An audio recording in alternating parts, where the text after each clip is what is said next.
A billionaire's daughter, paralyzed by tragedy, was told she'd never walk again. The world pitied her until a janitor, dismissed as just a cleaner, leaned in and whispered for words that changed everything. What happened next left everyone speechless. This is a story about dignity, hidden strength, and the unexpected heroes who change lives. Before we dive in, make sure to subscribe, hit the like button, and turn on notifications. Stories like this remind us that miracles hide in the most ordinary places. The fall, the sterile scent of antiseptic clung to the air of St. Gregory's Rehabilitation Center, a place where the wealthy came to heal in privacy and luxury. The walls were adorned with tasteful landscapes, the floors polished to a high shine, and the staff moved with quiet efficiency, everything designed to make suffering look dignified. But no amount of money could mask the raw frustration in Emily Vanderbilt's eyes as she stared at her lifeless legs. At 28, Emily had been the golden girl of New York's elite, heiress to the Vanderbilt tech empire, a skilled equestrian, and the kind of woman who turned heads without trying. But all that had ended in a single brutal moment.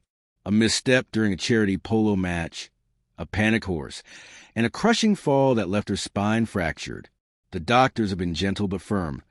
"You'll never walk again." Her father, Charles Vanderbilt, had raged at them, demanding second opinions, third opinions, flying specialists from Zurich and Tokyo. But the answer never changed. Emily had watched hope drain from his face, replaced by a cold resignation. "We'll adapt," he'd said, as if her life were just another business deal to restructure. Now, 3 months into her stay at St. Gregory's, Emily had become a storm of bitterness. She snapped at nurses, threw her untouched meals against the wall, and ignored the therapists who tried to coax her into accepting her new reality. The worst part wasn't the pain, it was the pity. The way people looked at her, like she was some fragile thing that had shattered beyond repair. One evening, as the setting sun painted the room in hues of orange and gold, Emily sat by the window, her wheelchair positioned like a throne she hadn't chosen. A nurse, a kind-faced woman named Gail, adjusted the pillows behind her. "You should try the exercises, even just a little," Gail urged softly. Emily's jaw tightened. "Why?" "So I can learn to roll myself into traffic faster." Gail sighed but didn't push further. She knew better than to argue with Emily on days like this. As the nurse left, the door clicked shut and silence settled over the room. That was when Emily heard it. The soft squeak of shoes on linoleum, the rhythmic swish of a mop moving across the floor. She turned her head slightly and saw him. The janitor. He was a lean man in his late 40s, with dark hair streaked with gray and hands that looked like they'd known hard work. He moved with quiet precision, his eyes downcast as he cleaned, as if he were used to being invisible. Emily had seen him before, drifting through the halls like a ghost. She never paid him any attention. Why would she? He was just part of the background, another nameless worker in her father's world. But tonight, something was different. As he neared her, she caught his reflection in the window. His gaze flicked up just for a second, and instead of the usual pity or indifference, she saw something else. A spark, a challenge. Then, without looking at her directly, he spoke. "You deserve to walk." His voice was low, barely above a whisper, but the words hit Emily like a slap. She whipped her head around, her heart pounding. "What did you just say?" The janitor didn't flinch. He kept mopping, his movements unhurried, as if he hadn't just said the one thing no one else had dared to. A disbelieving laugh escaped Emily's lips. "Oh, that's rich. And who the hell are you to tell me what I deserve?" Across the room, Gail and another nurse exchanged glances. One of them snorted. "Louise, leave Miss Vanderbilt alone," Gail said, shaking her head as if scolding a child. Louise. So that was his name. He didn't argue. He just gave the floor one last pass with the mop, then turned to leave. But as he reached the door, he paused and looked back at Emily, not with arrogance, not with false hope, just certainty. "Because I've seen it before," he said simply. Then he was gone. The room felt heavier in his absence. Emily's hands gripped the arms of her wheelchair until her knuckles turned white. The nurses muttered something about eccentric custodians, and went back to their work, dismissing the moment as nothing more than a strange interruption. But Emily couldn't dismiss it. That night, as she lay in bed staring at the ceiling, Louise's words echoed in her mind. You deserve to walk. Not you will walk. No empty promise. Just deserve. And for the first time since the accident, Emily felt something other than anger or despair. She felt curiosity. Who was this man? And why did he speak like he knew something the doctors didn't? Outside, the wind howled against the window, as if the world itself was waiting for her answer. The secret pact. The next morning, sunlight streamed through the hospital blinds, painting stripes of gold across Emily's bedsheets. She hadn't slept much. Every time she closed her eyes, she heard the janitor's voice. You deserve to walk, like a whisper stuck on repeat. She told herself it was ridiculous. What did a janitor know about spinal injuries? He probably said things like that to all the patients, some pathetic attempt to play hero. But then why had it felt so different? Why did it feel like he looked right through her, past the wheelchair and the anger, and seen something even she couldn't? Emily clenched her fists. No, she wouldn't let herself hope. Hope was dangerous. Hope led to disappointment, and she'd had enough of that. But by noon, she couldn't take it anymore. She wheeled herself down the hall, ignoring the curious glances from nurses.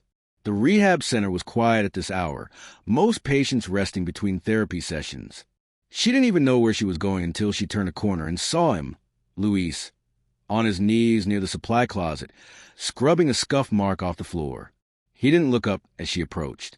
Emily cleared her throat. Hey! Luis paused, then slowly stood, wiping his hands on his faded blue janitor's uniform. His dark eyes met hers, steady and unreadable. You, Emily said, her voice sharper than she intended. What'd you mean last night? Luis studied her for a long moment, as if deciding whether to answer. Then he glanced down the empty hallway and lowered his voice. Exactly what I said. Emily scoffed. Oh, come on.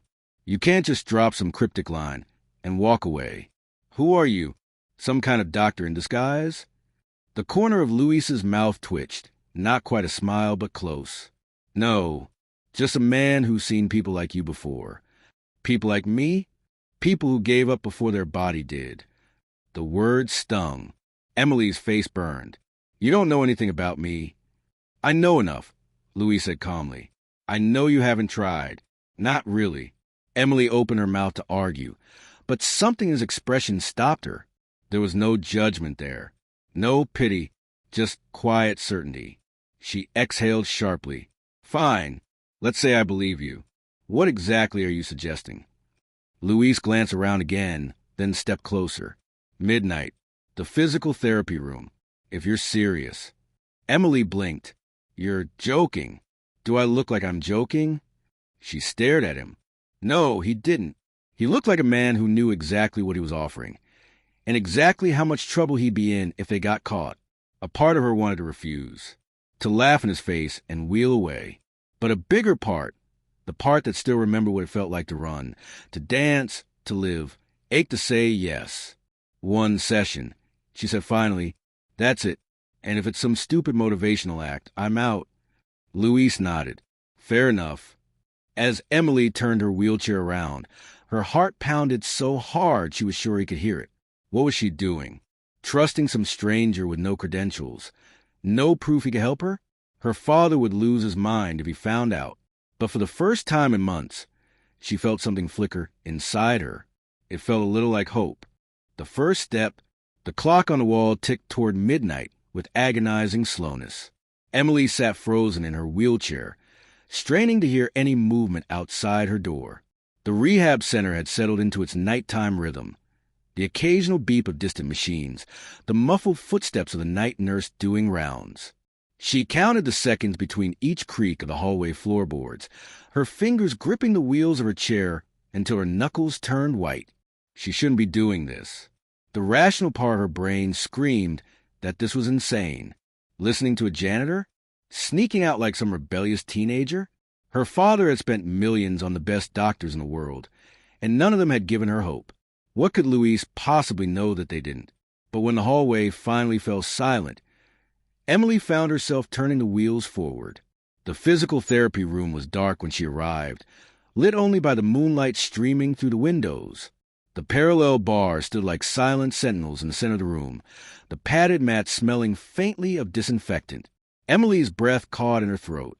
She hadn't been near these bars since her last failed attempt at therapy, when her legs had refused to so much as twitch. "You came."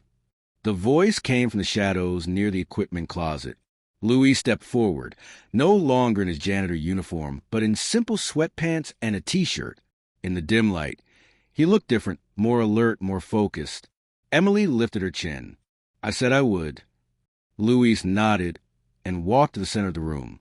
"First rule," he said, his voice low but firm. "This isn't about walking tonight. It's about remembering what your body can do." Emily scoffed. "My body can't do anything." "You're wrong." Louis moved behind her wheelchair and locked the brakes.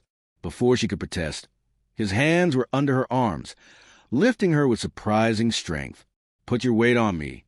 Her instinct was to resist, but something in his tone made her obey. As her feet touched the floor, a jolt of sensation shot through her. Not pain exactly, but something electric, something alive. Her knees buckled immediately, but Louis held her steady. "Look down," he commanded. Emily did. Her legs trembled violently, but they were holding some of her weight. For the first time in months, she could feel the pressure in her soles, the stretch of her muscles. "That's impossible," she whispered. Louis's grip tightened.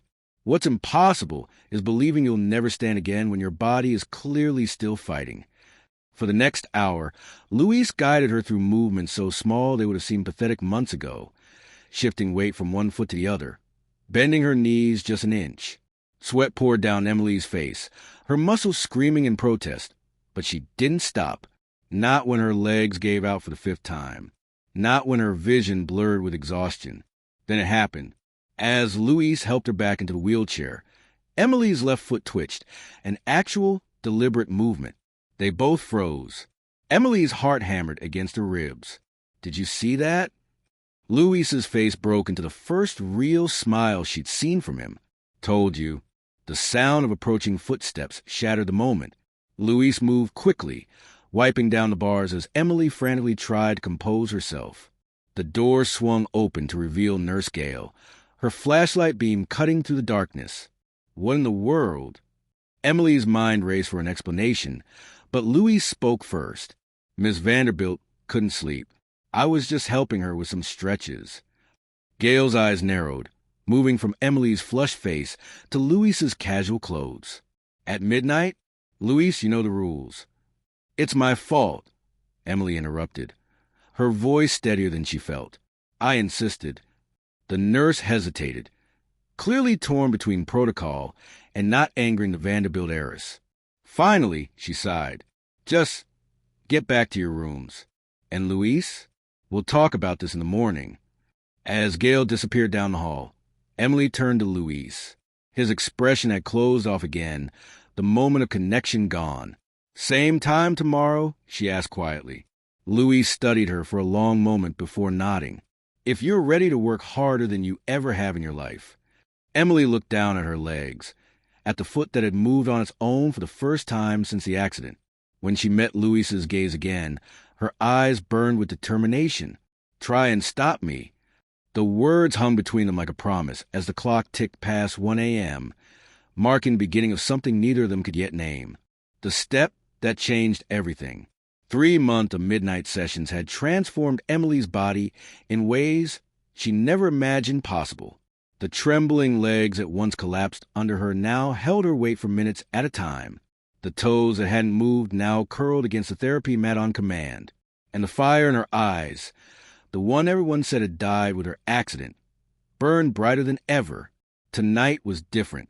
Louis stood at the far end of the parallel bars, his arms crossed. "No wheelchair night," he said simply. Emily's breath caught. "What?" "You heard me." He nodded toward the bars. "You're walking to me." Her stomach twisted. They'd practiced standing, shifting weight, even taking small steps while Louis supported most of her weight. But this was impossible. "You're insane," she whispered. Luis didn't blink. And you're ready. The challenge's voice sparked something primal in Emily, gripping the bars until her fingers ached. She pulled herself up. Her legs shook violently, muscles screaming in protest. But she locked her knees and held on. 1 breath. 2. Then she moved her right foot forward. Just an inch. The pain was excruciating. Sweat dripped into her eyes. But when she looked up and saw Luis's expression, not pity, not sympathy, but pure belief, something inside her snapped into place. Left foot, drag. Right foot, drag. Each movement was agony. Each inch felt like a mile. The world narrowed to the bars under her hands, the burning in her thighs, the spot on the floor where Luis stood waiting. Halfway there, her legs gave out. Emily cried out as she started to fall, but Luis was there in an instant, catching her just before she hit the ground. For a moment, they stayed like that, her clinging to him, both breathing hard. Then Luis did something unexpected. He laughed. Emily jerked back. What the hell is funny? You, he said, still grinning. You really thought you'd failed, didn't you? She opened her mouth to argue, then stopped. Looked down. Realized with shock that she'd made it more than halfway across the bars on her own. Luis helped her back to the starting position. Again. This time, when Emily reached the halfway point, she didn't stop. When her fingers finally brushed Luis's at the other end, tears streamed down her face. Not just from pain, but from something deeper, something she hadn't felt since before the accident. Pride. Luis squeezed her hand. Told you. The moment shattered as the door burst open. Charles Vanderbilt stood frozen in the doorway, his face cycling through shock, confusion, then fury as he took in the scene, his daughter standing, the janitor holding her, the obvious evidence of their secret sessions. What is this? His voice was dangerously quiet. Emily lifted her chin. This is me walking, Father. Charles's gaze snapped to Luis. You. The word dripped with venom. You're fired. Security will escort you out immediately. As the words hung in the air, Emily did something even more impossible than walking. She let go of the bars and stood on her own. The room seemed to hold its breath as she took one staggering, unassisted step toward her father. Then another. Charles's face went pale. Emily, you. His name is Luis Mendoza. Emily said through gritted teeth, fighting to stay upright. He was a physical therapist in Cuba before credentials weren't recognized here. And he's the only one who believed in me enough to make this happen. She took one final step and collapsed into her father's arms. For the first time in her life, Charles Vanderbilt had no words. As security hesitated by the door, he looked from Emily to Luis, his expression unreadable. Then, slowly, he extended a hand to Luis. The janitor stared at it for a long moment before shaking it firmly. Emily, still trembling from exertion, smiled through her tears. This wasn't the end of her journey. She knew there would be months more of therapy, of struggle, of pain. But tonight, she'd taken the most important step of all. If this story of perseverance moved you, hit that like button and subscribe for more real-life moments that prove the human spirit is unbreakable. Who in your life needs to hear this story today? Share it with them. And remember, sometimes our greatest heroes come from the most unexpected places.